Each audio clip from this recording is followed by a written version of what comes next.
Well, we've got a packed show today, so let's get right to it. Go straight down to Jerry Seib in Washington, D.C. with news of the sweeping financial reform. Jerry, what's been passed and what does it mean to whom and etc.?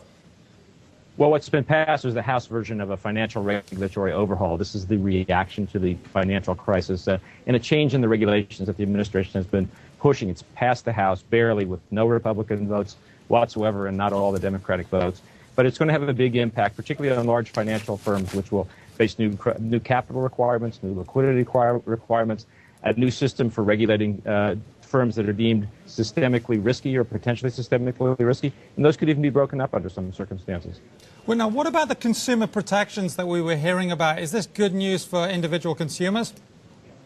Well, that's debatable. It depends on who you ask. But clearly what's going to happen is there'll be a separate agency set up that didn't exist before that is charged solely with looking out for consumers in their dealings with financial institutions. The idea is going to be to make sure that financial institutions are transparent, that consumers hear what they want to hear, and that there's a place to go for consumers to complain if they think they've been abused by a financial firm of some kind.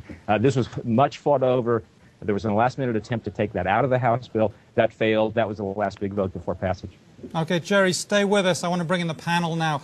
Steve, let me start with you. I have a report. It says the House, part of this was a rejection of a plan to expand bailout to include mortgage relief, and that didn't get passed. So it seems like, you know, bailout for Goldman, but not for Main Street. And what do you say? It does seem a lot like that, but let's take one thing at a time. Some of the, this is going to ratchet down some of the risk that some of the investment banks were taking that got us into the mess in the first place.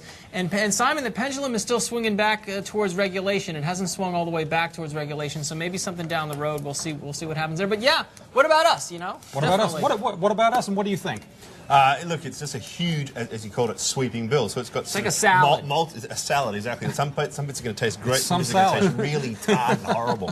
But the fact is, it's got, I think, some good. I mean, anything that increases transparency in derivatives and things like that, which is an element of this bill, is very important. We just, Wall Street for too long has been a sort of a closed shop. But then there's all sorts of other, problematic issues there. Can they really have the power to sort of deal with the too big to fail issue? I don't know. There's still a lot of discretion that's going to be out there, and the idea that the Fed can be audited inside this as an amendment to the bill added by Ron Paul, very problematic in terms of independence of the Fed. Okay, well, we will see when it hits the Senate. Apparently a very different bill there.